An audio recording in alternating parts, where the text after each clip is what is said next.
Assalamualaikum warahmatullahi wabarakatuh. Hari ini 2 Juni 2021, pelajaran ke-6 Nahwu Saraf dengan cara membaca teks secara langsung.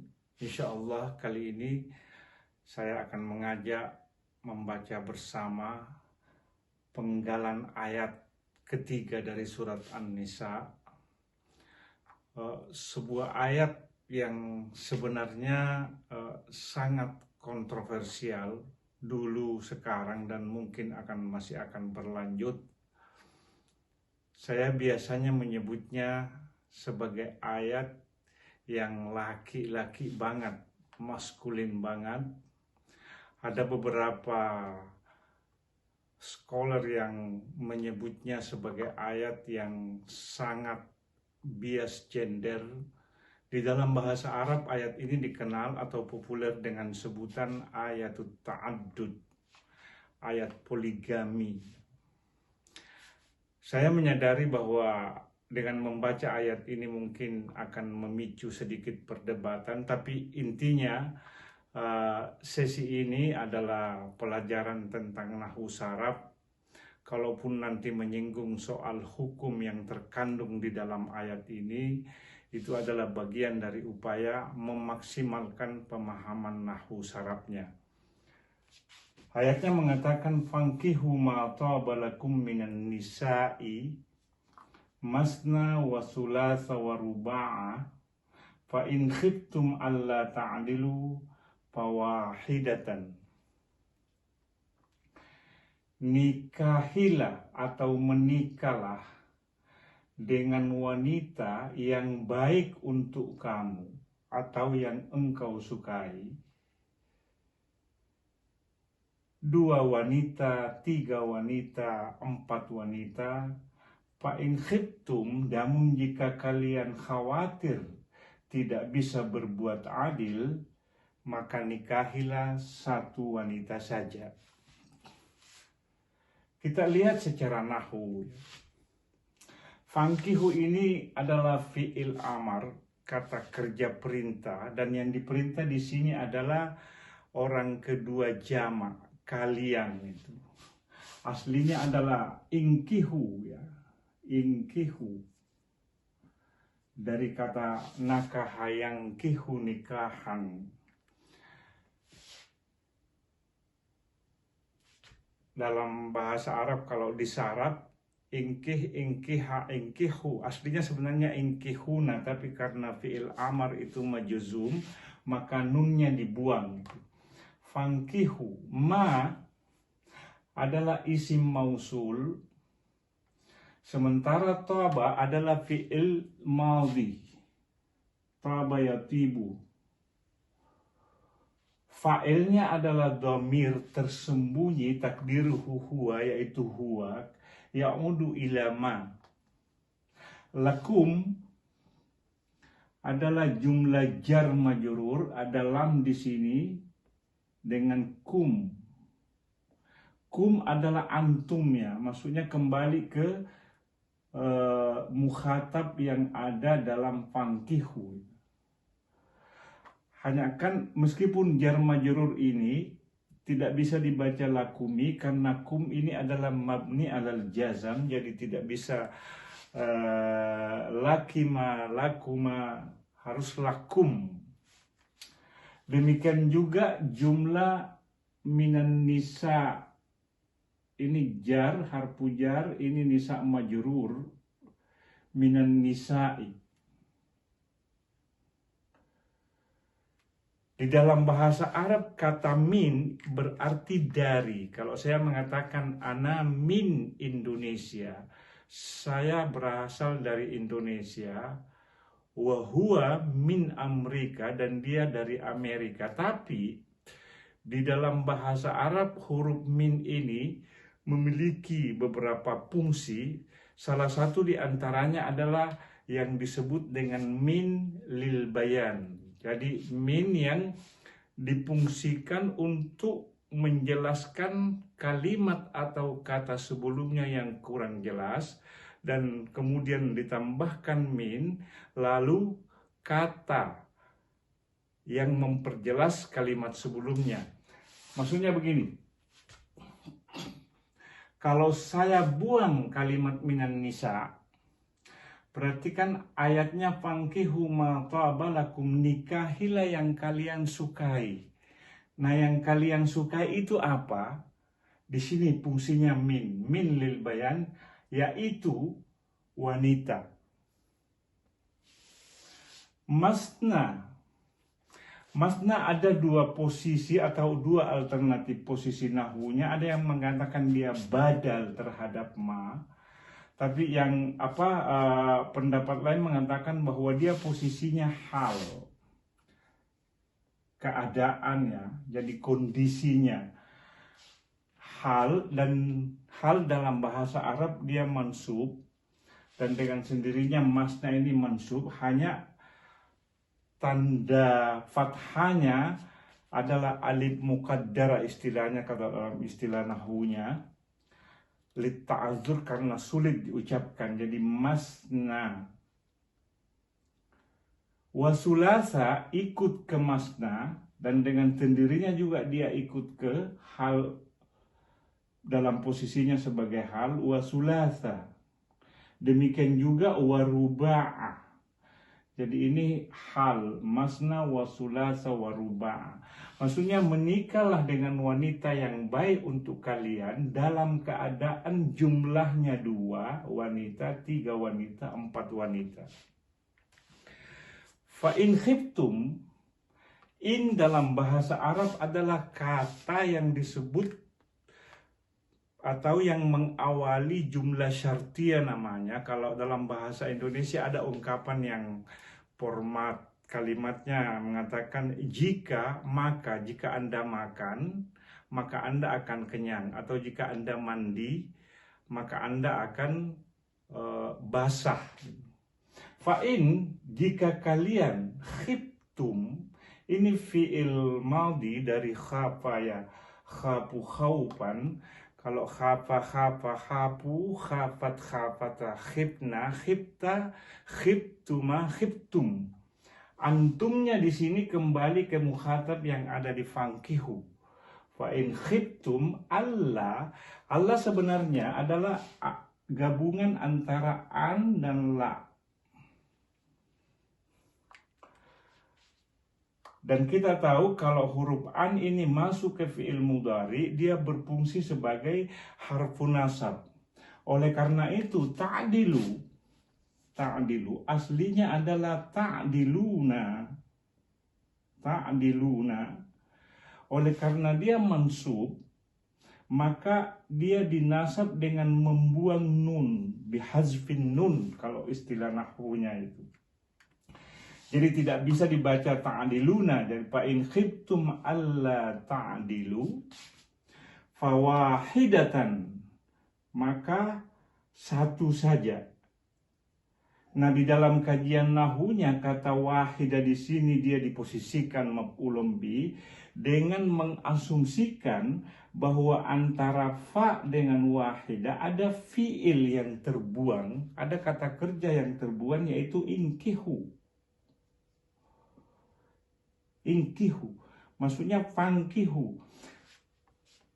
Jika kalian khawatir tidak bisa berbuat adil, maka menikahlah wanita satu saja. Ini dari segi nahwunya. Coba kita lihat beberapa persoalan hukum yang muncul akibat ayat ini, terutama pada 3 kata ini, masna, wasulasa, waruba'. Pertanyaan mendasar yang paling utama adalah menikah itu hukumnya apa sih? 4 mazhab yang kita kenal, Maliki, Hanafi, Syafi'i, dan Hambali, semuanya menyatakan bahwa menikah itu hukumnya mustahab. Mustahab itu dalam istilah fikih sama dengan sunnat, yakni ma yajuzu fi'luhu wa yajuzu tarkuhu, yang bisa dilakukan dan bisa ditinggalkan, walakin yurajjahu fi'luhu, tapi lebih diutamakan kalau dilakukan. Ada yang mengatakan sunat muakkad. Bahkan kalau dalam kajian fikihnya bisa dikategorikan fardu kifayah dalam artian begini. Kalau semua laki-laki muslim berasumsi bahwa itu atau beranggapan dan meyakini bahwa menikah adalah sunat dan kemudian memilih tidak menikah semuanya, sementara umat Islam atau umat itu membutuhkan keturunan, maka saat itu harus ada yang menikah, makanya disebut fardu kifayah. Pemahaman lanjutan atau konsekuensi hukum dari ayat ini, pertanyaan yang mengatakan bahwa perintah menikah dalam ayat ini apakah satu, kemudian yang 2, 3, dan 4 ini adalah pilihan. Fankihu ma taba lakum minan nisa. Seolah-olah bahwa menikahlah wanita yang menurut kalian baik. Bisa dipahami bahwa perintah di sini adalah merujuk kepada orang-orang yang sudah menikah. Dan itu berarti perintah tunggal. Sementara yang kedua atau pernikahan yang kedua, posisi hukumnya mubah. Dibolehkan atau diizinkan itu. Karena tidak mungkin yang kedua ini langsung menjadi wajib, sementara hukum dasar nikah sendiri adalah sunat gitu. Nah, persoalan lanjutan yang muncul kalau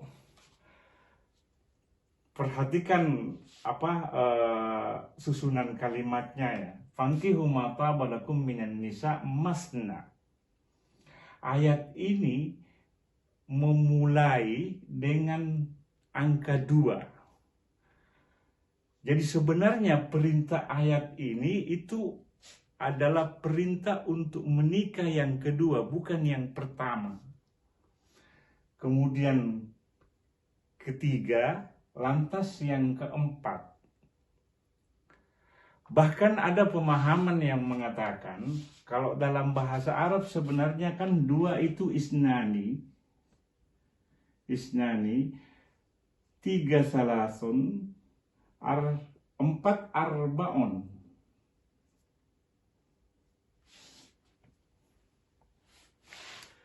Ini kalau digabung, karena ayatnya kan menggabung itu. Ini 2, ini 3, ini 4. Kalau digabung hasilnya 9. Alasannya kenapa? Karena masna dengan sulasa itu digabung dengan huruf waw. Begitu juga sulasa digabung dengan huruf waw. Dengan waruba. Dalam bahasa Arab, harfu ataf waw biasanya umumnya dipakai untuk menggabungkan sesuatu dengan tujuan mengumpulkan atau menjamak. Jadi sebagai perbandingan, misalnya kalau saya mengatakan saya makan nasi dan roti, berarti saya makan dua-duanya dalam keadaan bersamaan. Beda kalau misalnya katakanlah waw di sini diganti menjadi au atau ya. Saya makan nasi atau roti, berarti salah satu di antaranya. Oleh itu argumen yang dipakai ya. Menjadi 9. Bahkan ada yang lebih jauh mengatakan bahwa masna sebenarnya secara nahwu ya, secara kaidah bahasa itu artinya adalah 2-2. Sulasa 3-3, ruba'a 4-4. Karena kalau 2 isnani, salasun 3, arbaun 4. Sebagai perbandingan ya, kalau misalnya katakanlah suatu ketika ikut antrian dalam atau di suatu tempat di bank misalnya, lalu tiba-tiba ada satpam yang mengomando, antriannya 2-2 itu ya, maksudnya 2 sekaligus maju. Itu yang disebut masna. Atau boleh jadi satpamnya bilang antrian 3-3 itu. Nah, itu yang disebut sulasa, bukan salasa. Atau dia mengatakan antriannya 4 sekaligus. Berarti itu ruba'ah, bukan arba'ah. Nah, kalau misalnya dia 22, 33, 44, jumlahnya menjadi 18. Artinya alternatif ini berarti kalau digabung ini 9, sementara alternatif lanjutannya kalau digabung menjadi 18 istri atau 9 istri itu. Namun argumen yang mengatakan 9 dan 18 ini tidak didukung oleh fakta sejarah. Kita tahu pada zaman Rasulullah SAW ada beberapa sahabat yang menikah lebih dari 4, namun setelah turun ayat ini, istri yang lebih dari 4, maksudnya dari 5 dan seterusnya itu diceraikan, dan yang disisakan adalah 4. Kalau sempat sesekali membuka terjemahan resmi Al-Quran ke dalam bahasa Indonesia, itu diterjemahkan langsung menjadi 2, 3, dan 4, bukan 2, 2, 3, 3, dan 4, 4 gitu. Persoalan juga yang sering muncul dan bahkan menjadi tema perdebatan, kalimat adil di sini. Karena untuk bisa melakukan 2, 3, dan 4 ada syaratnya, yaitu berbuat adil terhadap 2, 3, dan 4 itu.